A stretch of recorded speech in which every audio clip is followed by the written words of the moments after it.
Assalamualaikum, saya Asma, farmasis daripada Kaisar Farmasi. Hari ini saya ingin berkongsi tentang jenis-jenis ubat yang tidak boleh dipotong dan dihancurkan. Adakah anda pernah memotong ubat tablet kepada saiz yang lebih kecil sebab suka untuk menelan ubat yang bersaiz besar? Ataupun adakah anda pernah melarutkan ubat biji dalam air yang manis untuk mengurangkan rasa pahit ubat tersebut?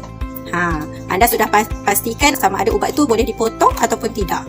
Jadi hari ini saya nak kongsikan apakah jenis-jenis ubat yang tidak boleh dipotong ataupun dihancurkan.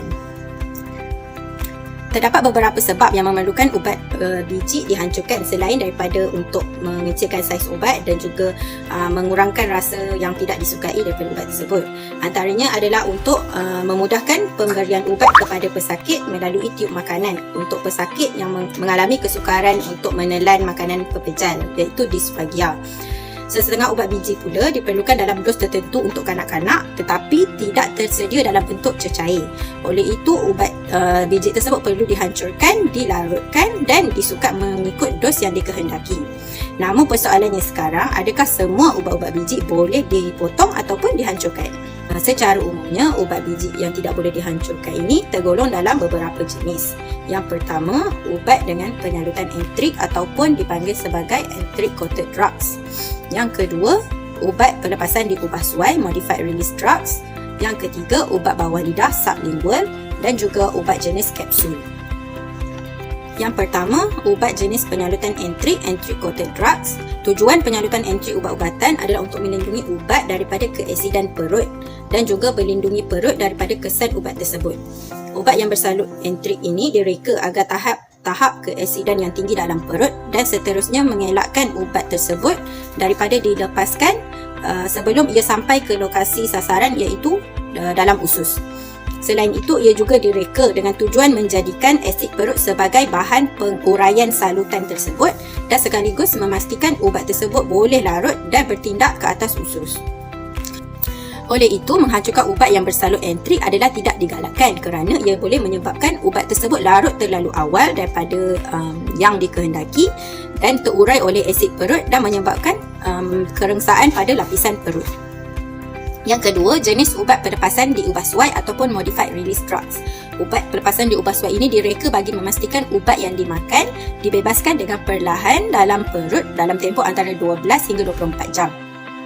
Ini adalah untuk memastikan kepekatan ubat yang sama terdapat dalam darah secara konsisten sepanjang tempoh yang dikehendaki.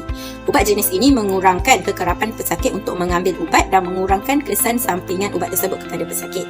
Selalunya, singkatan seperti LA, ER, XR, CR ataupun SR tercatat pada nama ubat. Contohnya macam ubat ini, XR tertulis pada ubat tersebut dan juga seperti ini, SR. Oleh itu, ubat jenis ini tidak boleh dihancurkan sebelum ia diambil kerana ia akan menyebabkan kepekatan ubat yang tinggi dalam masa yang singkat dan menyebabkan kesan toksik akibat dos yang berlebihan. Selain itu, ia juga akan menyebabkan kepekatan ubat menjadi rendah sebelum pengambilan dos yang seterusnya. Jadi mengakibatkan ubat berkenaan tidak dapat menghasilkan kesan rawatan yang dikehendaki. Yang ketiga, jenis ubat jenis bawah lidah ataupun sublingual tablets. Ubat jenis ini diperlukan untuk memastikan bahan aktif ubat tersebut diserap masuk terus dalam salur darah di bahagian bawah lidah dan seterusnya meningkatkan kepekatan ubat tersebut di dalam badan dengan sangat cepat. Ini juga akan menghalang daripada ubat tersebut dicerna dalam hati yang akan merendahkan kandungan ubat tersebut di dalam darah. Oleh itu, tidak digalakkan untuk menghancurkan ubat jenis bawah lidah ini bagi memastikan cara penyerapan dan tindakan ubat tersebut tidak terjejas. Namun begitu, memandangkan ubat jenis ini tidak perlu ditelan tapi sebaliknya hanya perlu diletakkan di bawah lidah. Keperluan untuk menghancurkan ubat sublingual ini jarang-jarang terjadi. Dan jenis yang terakhir adalah jenis ubat kapsul. Ubat-ubat yang diformulasi dalam bentuk kapsul tidak digalakkan untuk dibuka kerana terdapat kemungkinan kandungan serbuk dalam kapsul tersebut tertinggal atau tidak ditelan sepenuhnya dan akan menjejaskan kesan rawatan daripada ubat tersebut.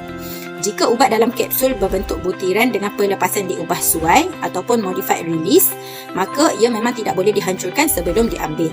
Sebagai kesimpulannya, pesakit, penjaga ataupun pengamal perubatan perlu menyedari bahawa menghancurkan ubat-ubatan adalah kaedah pengambilan ubat biji yang tidak digalakkan. Jika terdapat masalah untuk menelan ubat, anda perlu merujuk kepada maklumat terperinci berkenaan kestabilan dan formulasi ubat sebelum menghancurkan pil, tablet ataupun kapsul. Jika didapati pesakit boleh terdedah pada kesan sampingan yang serius ataupun jika boleh menyebabkan kurangnya keberkesanan ubat jika dihancurkan, anda boleh merujuk kepada ahli farmasi untuk mengetahui sama ada alternatif ubat dalam formulasi lain selain daripada ubat biji seperti ubat secara tampal ataupun ubat semburan dan sebagainya. Jika anda ada persoalan tentang ubat-ubatan anda, bolehlah bertanya kepada ahli farmasi di Kaisar Farmasi berkaitan dengan anda. Terima kasih.